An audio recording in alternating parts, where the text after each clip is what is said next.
Selamat datang di Mr. Maskar. Oke. Hari ini kita kedatangan tamu istimewa ya, lumayan jauh ya. Ini dari Purwokerto. Betul ya, Purwokerto ya Bu ya? Purwokerto. Iya, saya takut salah nyebut daerah. Jakarta soalnya ya. Ya betul. Ibu Doktor Ade Tuti Turistiati. Betul Bu namanya itu? Iya, Turistiati. Kenapa ada turisnya Bu? Turistiati karena bapak saya dulu waktu saya dilahirkan oleh ibu saya itu ingin sekali anaknya itu suatu saat jadi turis. Oke, jalan-jalan ya. Jalan-jalan. Sederhana banget. Sederhana. Karena waktu itu ayah saya kerja di Pelni ya sebagai perawat rumah sakit Pelni, dan melihat turis-turis dari Jepang itu banyak, merupakan suatu hal yang mewah ya pada saat itu. Betul. Misalnya orang dari luar negeri ke Indonesia. Maka ya saya bilang suatu saat anak saya pun harus jadi turis. Jadi ya. Turis ya. Jadi betul ya. Sekarang udah kemana aja sekarang? Kurang lebih sih 20 negara. Wes. Oke. Bu Ade ini merupakan kaprodi ilmu komunikasi di Universitas Purwokerto. Ya, Amikom Purwokerto. Amikom Purwokerto. Betul. Oke, mantap sekali ya. Dan beliau juga termasuk pakar ya, ahlinya di bidang komunikasi antar budaya. Jadi hari ini kita akan tanya-tanya nih ya. Sebetulnya kan kalau kita dengar kata komunikasi antar budaya, ini kalimat ya sebetulnya. Kalau kata kan satu ya. Kalimat komunikasi antar budaya ini kan masih mengawang-awang gitu loh Bu ya. Maksudnya ini apa gitu? Maksudnya oke, kita berkomunikasi atau ngobrol antar budaya atau seperti apa kejelasannya bahasa komunikasi antar budaya ini? Oke. Nah, itu dulu ya. Thank you ya. Telah mengundang saya di acara tadi Mr. Maskar kita ya, dengan Mas. Saya panggil Mas aja. Nexon boleh, Mas Nexon boleh, silakan. Ya. Jadi kalau kita bicara komunikasi antar budaya, sebenarnya ini merupakan suatu bagian yang tidak terpisahkan dalam kehidupan manusia. Jadi sejak manusia ada sebenarnya kita sudah mulai berkomunikasi antar budaya. Karena gini, secara definitif dulu ya, secara simpel sebenarnya komunikasi antar budaya adalah komunikasi antar pribadi di mana kedua komunikator, atau misalnya dalam konteks ini misalnya saya komunikator, Mas Nexon komunikan gitu ya, sebagai penerima pesan, di mana kita ini yang sebagai komunikator mempunyai latar belakang budaya yang berbeda. Nah, jadi komunikasi antar budaya adalah komunikasi antara dua orang personal komunikator di mana latar belakang budayanya itu berbeda. Gitu. Kira-kira kalau secara simpel ya. Siap ya. Karena kalau dipanjangin jadi buku ya Bu ya. Nah, jangan. Jadi buku. Betul. Oke, bicara tentang budaya itu apakah sesimpel misalkan anggaplah ya Ibu orang Purwokerto, saya orang Jakarta. Betul. Apakah hanya budaya itu ngomongin itu aja atau ada yang lain? Baik, jadi kalau tadi komunikasi antar budaya ini dalam konteks komunikasi antar budaya ya, tidak hanya dimaknai sebagai misalnya hanya bahasanya bahasa Sunda, bahasa Jawa gitu misalnya, atau katakanlah tradisinya, atau kemudian norma, nilai, adat istiadat, terus pakaian tradisional dan sebagainya. Tidak hanya itu, bahkan misalnya gini, kita misalnya berbeda agama, berbeda gaya berbicara misalnya, itu juga merupakan bagian dari kajian di komunikasi antar budaya. Maka itu sangat luas sekali Mas. Itu baru konteks budaya misalnya yang bisa kita lihat, yang bisa kita ucapkan misalnya dari segi bahasa tadi. Tetapi juga yang tidak kalah pentingnya budaya itu tentu saja yang nanti kaitannya dengan tidak hanya berbicara verbal atau tulisan, tetapi non verbal. Seperti misalnya gaya duduk gitu kan. Kita kan bisa memaknai misalnya gaya duduk kalau misalnya nah Mas Gisni kan langsung dinilai gender, secara gender juga laki-laki perempuan mungkin lebih jadi seperti saya seperti ini. Karena kalau saya seperti Mas nanti orang memaknainya lain gitu. Begajulan. Oke. Siap. Oke, ini ada pertanyaan ya. Budaya itu itu lahir itu diturunkan atau bisa selama dia hidup baru terbentuk? Oke. Jadi apakah jadi ya budaya itu kan sebenarnya diturunkan dari generasi ke generasi gitu ya. Nah nanti mungkin kalau kita mau bicara tadi mau bikin buku tadi, kita mau bicara enkulturasi, akulturasi atau asimilasi. Nah itu sudah panjang lagi. Tapi kalau singkatnya begini ya, bahwa manusia itu kan dinamis, hidupnya dinamis ya.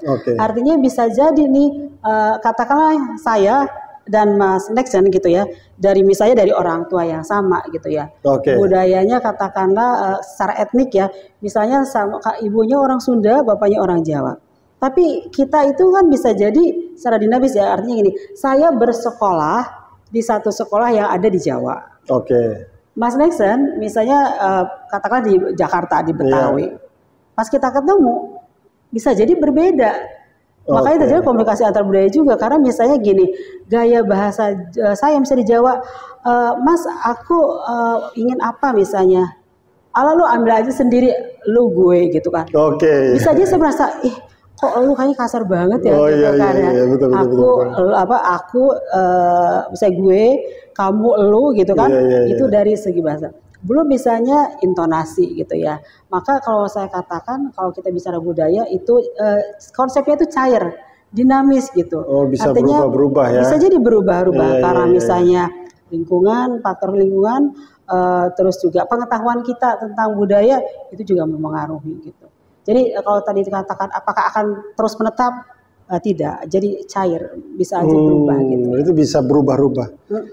Misalkan nih ya. Orang tuanya sama nih, ya, bapak ibu, ya, misalkan dari daerah yang sama. Betul. Apakah anak bisa berubah? Artinya maksudnya budayanya? Nah makanya tadi budayanya itu akan kita maknai sebagai apa? Karena gini, budaya itu kan tidak hanya misalnya etnik ya. Kalau etniknya mungkin jadi sama ya, tetap saja misalnya ayahnya katakanlah. Jadi pengertian budaya itu sendiri ya. Harus kita etnika atau budaya kehidupan sehari-hari gitu ya. Kan kalau kembali kepada etnik bisa jadi sama tuh Kak. Ya pasti sama ya. Pastinya Bapak Ibu Sunda, masa anak Batak gitu ya. Iya kan, kalau secara etnik. Tetapi kemudian tadi tuh lingkungan akan bisa membentuk kita, yang mempengaruhi pembentukan bagaimana kita berbicara, lingkungan ya mempengaruhi. Salah satunya ya lingkungan. Terus pengetahuan juga jangan lupa, karena misalnya pengetahuan kita, katakanlah misalnya karena saya mengetahui bahwa katakanlah kalau saya nih orang, katakanlah misalnya saya orang Sunda ya, misalnya katakanlah Mas Nexen tuh orang Batak misalnya kan ya. Nah kalau saya mengetahui bahwa misalnya orang Batak, ini saya sedikit bicara yang agak teoritis ya, artinya secara konseptual. Misalnya nih orang Batak punya kecenderungan itu low context. Saya misalnya lebih cenderung high context, gitu ya. Kalau saya mengatakan sesuatu, minta sesuatu, mungkin agak berbelit-belit dulu nih, tidak langsung ke pokok persoalan, gitu kan. Kalau saya minta sesuatu gitu ya, atau misalnya saya yang simpel saya mau minjem uang misalnya nih ke. Ini contohnya ya. Contohnya high contact. High contact lu ya. Kalau saya high contact, saya tidak tiba-tiba gini, Mas Nexen pinjam uang dong, begitu. Saya lagi perlu nih untuk bayar uang kuliah misalnya gitu kan. Itu lebih cenderung low context. Kalau low contact berarti direct, itu langsung ya. Lebih langsung lebih direct, lebih apa namanya? You say what you mean what you say. Bodoh amat, pokoknya ceplos aja ya. Ceplos ya. Tetapi kalau misalnya dia itu high context itu misalnya saya akan bilang dulu, aduh gimana ya, ini sama-sama minjem duit nih ceritanya. Coba high contact nih contohnya. High context ya. Saya itu belum dapat kiriman dari orang tua, sementara ini orang tua juga, ini Mas gimana ya, kemarin baru aja di PHK gitu kan. Saya juga seringkali uang bulanan saya juga kurang gitu kan ya. Itu kan ini lama-lama saya ngasih Bu. Bener Bu. Saya kan berbelit-belit itu akan. Jadi ada giring dulu ya. Iya, muter-muter dulu, enggak direct gitu ya. Sehingga ketika high contact ketemu low contact bisa jadi bentrok. Bisa jadi gitu kan, misinterpretasi. Bisa-bisa ini mau apa sih sebenarnya kayak gitu kan ya. Padahal saya belum mengatakan inti yang sebenarnya boleh nggak saya pinjam uang gitu kan ya. Nah, Makanya kenapa komunikasi antar budaya itu menjadi penting, karena sejatinya manusia itu berbeda. Oke. Ini ngomongin low contact high contact itu dalam keluarga itu bisa jadi salah satu ini ya poin perpecahan ya. Iya, kalau misalnya, nah makanya kenapa menjadi penting setiap orang harus punya kompetensi. Oke. Nah, jadi kalau tadi komunikasi antar budayanya kan, bagaimana menyampaikan pesan gitu kan, informasi antara satu orang ke orang lain, di mana duanya punya istilahnya itu budaya yang berbeda. Nah, oleh sebab itu setiap orang tentunya supaya terbangun keharmonisan, keefektivitasan dalam berkomunikasi, maka setiap orang perlu yang namanya kompetensi komunikasi antar budaya. Oke. Yang saya penasaran nih sekarang nih, jadi ngomongin kompetensi, maksudnya itu ada apa istilahnya? Ada penilaian kah atau ada? Yang saya tahu tentang kompetensi itu kan kayak sertifikasi kompetensi gitu loh. Betul. Ini termasuk begitu modelnya. Jadi ada penilaiannya bicara dengan kompetensi antar budaya ini, komunikasi antar budaya. Itu siapa yang menilai gitu? Nah, itu makanya, Pak. Iya. Baik. Jadi saya definitifkan dulu ya kira-kira kompetensi di sini maksudnya adalah keterampilan, kemampuan. Nanti kalau misalnya kita bicara menurut Cahaya Switchboard, itu dia mengatakan bahwa kompetensi dalam konteks komunikasi antar budaya itu adalah ketika seseorang yang berkomunikasi dengan orang yang berbeda budaya, dia itu melakukannya secara efektif dan appropriate. Efektif, dia itu maksudnya ketika berkomunikasi berhasil. Artinya saya dengan Mas Esa mengalami pesannya tersampaikan. Paham. Feedbacknya ada. Betul. Tapi feedback aja itu belum cukup. Karena ketika dalam konteks komunikasi antar budaya, layak tidak layak itu menjadi penting. Layak tidak layak tentu saja karena setiap orang mempunyai norma nilai yang dianut. Contohnya misalnya, Mas saya pinjam HP-nya Mas bentar. Oh iya. Oke. Udah ketahuan nih saya, ini HP saya. Pinjam ya. Mas makasih Mas. Nah. Oh iya oke. Ya siap. Mas mungkin tidak apa-apa, tapi kalau misalnya orang yang punya misalnya bahwa katakanlah memberikan atau menerima dengan tangan kiri itu sebagai suatu hal yang tidak sopanan. Nilai tidak barusan sih kan, maksudnya paham kan? Saya sih oke aja gitu kan? ya. Karena pasti Mas cenderung kontak. Tapi kalau misalnya saya kontak, misalnya bisa jadi gini, aduh, please deh kayaknya udah minta tolong. Kok pakai tangan kiri? Tadi ngambil pakai tangan kiri Bu ya. Oh iya, baru nggak saya sekarang ya. Berarti bisa aja misalnya gini, kurang sopan banget sih ya, udah minta tolong, udah misalnya saya juga capek-capek nerimanya tangan kiri. Artinya ketika kita bicara komunikasi kompetensi KKB ya singkatnya, itu tidak hanya efektif kita sepaham, tapi juga ada kelayakan, ada juga appropriate. Appropriate menjadi hal yang penting karena gini, orang kan akan mengingat, akhirnya akan terbentuk misalnya satu persepsi, oke sih, tapi caranya kok nggak sopan ya. Nah, bisa jadi hubungannya kurang harmonis nih. Seperti itu. Nah, itu makanya penting juga. Nah, betul. Itu. Betul, paham saya, Bang. Iya. Jadi kompetensi. Jadi tadi yang witty yang ini ya, siapa yang menentukan dengan pertanyaan? Iya, betul. Begini. Nah, kalau itu menurut si Pittsburgh ya sama Kupa. Nah, kalau menurut Gudikons ya, jadi siapa yang menilai itu kalau kompetensi itu bisa ada yang menilai diri sendiri. Katakanlah menurut saya gini, saya itu merasa nyaman, saya merasa tidak ada masalah dengan berkomunikasi. Misalnya Mas Nesa orang Jawa, saya orang Sunda, saya merasa nyaman dan semuanya berjalan lancar. Itu yang pertama ya, yang nilai diri sendiri berarti ya. Berarti within.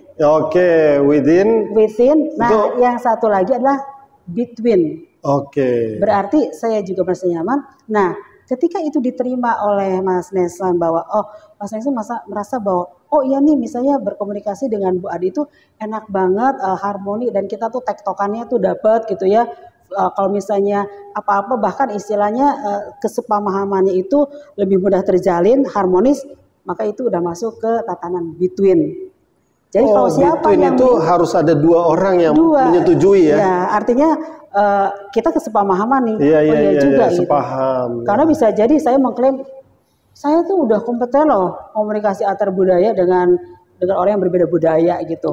Karena saya tahu budayanya, saya juga tahu cara misalnya kalau secara verbal mengatakannya, tapi kadang-kadang bisa jadi orang lupa appropriate enggak. Nah, nah itu salah satu yang misalnya siapa yang mengukur, bisa jadi di sini bisa mengukur. Tapi kalau yang diri sendiri lebih mungkin jadi kurang efektif, lebih ideal lagi in between. Jadi orang lain juga mengakui bahwa ketika berkomunikasi dengan kita, dia juga merasa nyaman, harmonis, dan orang lain juga lihatnya bahwa kita tuh appropriate. Kesepahaman antara komunikator. Para komunikator. Oke, mantap. Jadi ini ya, jadi sepertinya kalau bahas budaya itu memang agak luas banget. Saya jadi banyak pertanyaan kalau misalkan antara hubungan orang tua dengan anak. Ini kan misalkan nih si anak ini bukan jadi anak-anak lagi. Misalkan dia sudah berumur 25 tahun ke atas gitu, sudah selesai kuliah, sudah mulai kerja misalkan gitu ya. Dengan orang tuanya itu bisa jadi beda budaya. Iya, bisa jadi beda gaya dia segala macamnya. Betul, baik Kak. Kadang-kadang misalnya orang tua merasa bahwa dia saya tahu anak saya, tetapi yang lupa anak juga punya perkembangan sendiri, punya pergaulan sendiri, lingkungan, networking dan sebagainya. Sehingga ketika dia kembali, apalagi misalnya tidak serumah ya, misalnya dia tinggal di suatu tempat, tinggal di rumahnya, dan ketika kembali dia bisa jadi dipengaruhi juga oleh budaya-budaya, bagaimana dia bergaul dengan teman-temannya, misalnya kan, ya. Artinya ibunya misalnya mengharapkan bahwa anaknya itu ketika datang, misalnya masih memegang budaya cium tangan, misalnya orang tua, gitu kan waktu datang udah enggak lagi gitu ya. Ya pas datang, cuma saya, Bu, itu apa kabar gitu. Bikin kopi langsung ya. Tapi ketika dia memahami misalnya, oh baiklah saya harus memahami gitu bahwa orang tua saya katakanlah masih memegang budaya, katakanlah itu tuh bisa salah satu budaya Jawa juga ya, atau orang Sunda misalnya gitu. Nah ketika itu dia tahu, ada pengetahuan bahwa budaya itu, kebiasaan itu, ya tradisi itu masih dipegang oleh orang tuanya. Maka perlulah si anak misalnya beradaptasi kembali kepada melihat misalnya, oke, kalau itu dilakukan kepada temannya mungkin masih bisa diterima. Tapi ketika kembali ke rumah, misalnya di mana orang tuanya masih memegang budaya seperti itu, dia menyesuaikan. Sehingga itu ya, pengetahuan, pemahaman itu sangat penting sekali. Berarti yang lebih penting lagi itu kompetensi komunikasi antar budaya. Betul kan? Iya, penting banget. Ini tidak hanya di dalam dunia kerja juga. Oh, itu benar ya. Apalagi dalam satu lingkungan kerja. Di sini orang Timur, di sana orang Sunda misalkan, di sana lagi Selatan, waduh. Betul. Utara, waduh, bisa. Nah, itu kan kalau kita bicara kompetensi komunikasi antar budaya ya Mas ya, di tempat kerja misalnya. Tidak hanya dalam konteks kita berbicara, misalnya katakan atasan bawahan yang berbeda budaya, tetapi bagaimana kita juga misalnya melihat dalam tatanan nonverbal. Nonverbal artinya bisa jadi gestur. Iya, gestur tubuh. Gestur tubuh, mimik kita, terus misalnya haptik, sentuhan gitu ya. Karena gini misalnya di dalam ini ya, di dalam konteksnya pekerjaan gitu. Ada orang-orang yang merasa bahwa misalnya ini misalnya gini, apa kabar bro gini gitu kan. Oke, betul. Tapi kan ada yang apaan sih gitu kan ya. Padahal kalau nyentuh-nyentuh itu kan ada misalnya menunjukkan keakraban, menunjukkan misalnya apresiasi gitu kan, motivasi juga misalnya selamat ya gitu. Tapi ada orang-orang yang misalnya bahwa ada kan itu tergantung nilai yang dianut juga. Please deh katanya misalnya gitu. Saya tidak misalnya bisa jadi karena value secara agama misalnya tidak bersentuhan nih laki-laki dan perempuan gitu kan. Sehingga bukan muhrim. Ya bisa bukan muhrim. Nah, itu bisa jadi masalah. Walaupun tidak kata-kata nih bentuknya tadi sentuhan haptik ya. Belum lagi misalnya kita kalau bicara paralanguage ya. Paralinguistik. Intonasi penting dong intonasi. Makanya ketika intonasi itu katakanlah saya ngomongnya agak keras, dia kayaknya Bu Ade marah apa? Gimana sih Neng Sen? Bu Ade marah. Gimana Sen? Nah itu kan jadi itu juga bisa dimaknai kan? Betul. Tinggi rendahnya suara, terus misalnya tekanan suara itu juga jadi pembahasan di dalam komunikasi antar budaya. Gitu. Wah, Menarik kan? Menarik, belajar menarik. komunikasi antar budaya. Kita harus undang lagi sekali lagi nanti. Ini kita dapat pelajaran yang pertama itu ada low contact, ada high contact. Kalau langsung dia low contact. Oh, low contact. Kalau dia high contact, maka dia berbelit-belit dulu dong biasanya. Yang kedua ya kita harus punya kompetensi itu ya Bu ya. Supaya kita bisa apa istilahnya komunikasinya itu jadi ada keberlangsungan. Ada keberlangsungan. Ada artinya kan tujuan komunikasi sebenarnya baik secara antar budaya, interpersonal, internasional bahkan itu adanya kesinambungan ya. Artinya bahwa kita komunikasi itu tidak hanya selesai di situ saja, tetapi tentu saja kalau dalam misalnya pekerjaan jadi menjadi adanya satu hubungan yang lebih baik, terus ada harmoni gitu kan, menghindari konflik. Atau bukan menghindari ya, konflik itu di manage lah, ya, karena konflik kadang-kadang juga perlu. Wah, itu juga penting itu bahasan bagus juga itu manajemen konflik ya. Bahasan lagi. Bahasan lagi itu. Oke. Karena jauh nanti mungkin kita bagus pakai Zoom kali Bu ya. Pakai Zoom atau pasnya sudah datang ke. Oke, siap ya, kalau dipanggil berangkat. Oke, siap. Saya kira terima kasih untuk ilmunya yang keren banget nih Bu. Terima kasih, tetap di